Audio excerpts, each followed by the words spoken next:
আমি আজকে রান্না করে দেখাবো আপনাদের মুরগির মাংস ভুনা। আমি তার আগে এটাকে আমি ম্যারিনেট করে আমি 10 মিনিট রেখে দেবো। ম্যারিনেট করার জন্য আমি প্রথমে ব্যবহার করবো এখানে টক দই। আমি এখানে 2 চামচের মতো টক দই অ্যাড করে নিয়েছি।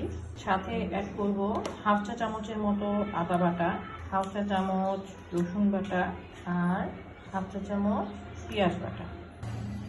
সাথে এটার সাথে 1 চা চামচের মতো আমি জিরে গুঁড়ো অ্যাড করে দিচ্ছি আর সামান্য হলুদ গুঁড়ো দিয়ে এটাকে আমি এখন ম্যারিনেট করে নেব।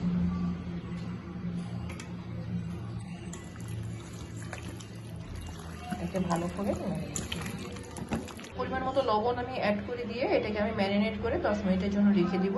তার পরবর্তীতে আমি এটাকে রান্না শুরু করব। আমি 10 মিনিট মাংসটি ম্যারিনেট করে রাখার পরে এটাকে রান্না বসাবো। প্রথমে একটি পাত্রে আমি তেল দিয়ে দিলাম। আমি প্রথমে আলু যে মাংসে আলু দিব সেটা একটু হালকা ভেজে নেব। আমি এখানে 3টা আলু, মাঝারি সাইজের আলুগুলো দুটো করে দিয়ে রাখছি। দিয়ে ভেজে নেব। আলুগুলো ভাজা হয়ে গেছে, হালকা ভাজা হয়ে গেছে। আমি এখন একটি পাত্রে উঠিয়ে নেব। আলু ভাজার তেলের মধ্যে আমি এখন দুটো তেজপাতা আর এলাচি আর দারচিনি দিয়ে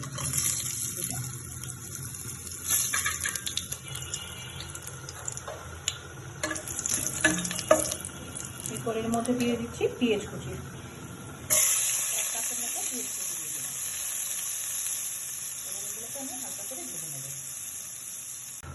মাংসটা যেহেতু আমি সামান্য কিছু মশলা দিয়ে ম্যারিনেট করে রেখেছিলাম, আমি তারপরেও এটার মধ্যে কিছু মশলা অ্যাড করব।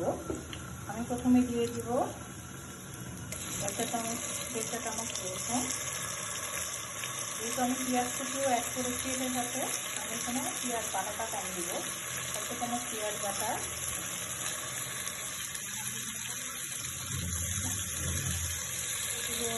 জিরা গুঁড়া 1.5 চা চামচ আর ধনিয়া গুঁড়ো।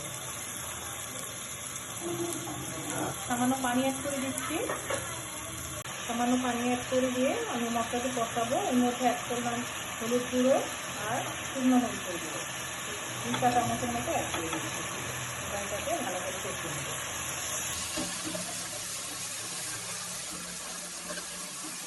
এটা ততক্ষণ পর্যন্ত কষাবো যতক্ষণ পর্যন্ত মশলার কাঁচা গন্ধটা চলে না যায় এবং তেলগুলো পুরোতে না আসে।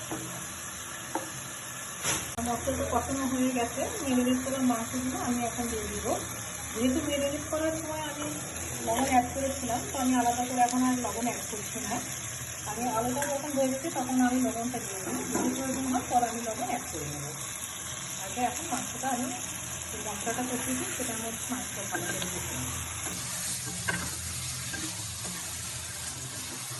আমি একই সাথে ভাজা আলুগুলো অ্যাড করে দেবো, তাহলে আমার আলুগুলো একটু সিদ্ধ হয়ে যাবে।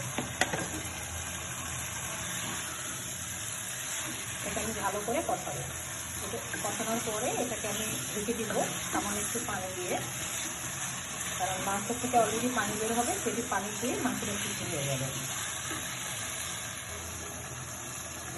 এখন আমি মাংসটা ঢেকে দিচ্ছি, হয়ে যাবে। ঢেকে দিয়ে কষিয়ে নেব। A few moments later. মাংসটা এখন মোটামুটি কষানো হয়ে গেছে। এখন এটার সাথে পানি অ্যাড করে দেবো। পানি অ্যাড করে দেবো এবং পানিটা অবশ্যই গরম হতে হবে।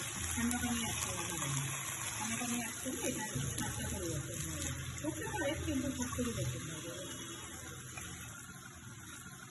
মাংসটা পুরোপুরি সিদ্ধ হতে একটু পানি দরকার। তারপর এটা যেহেতু আমি আরও কষিয়ে নেব,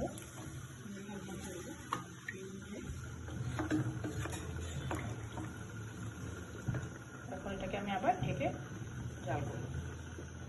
গরম মশলা ছিটিয়ে দিচ্ছি। আমার রান্না শেষ।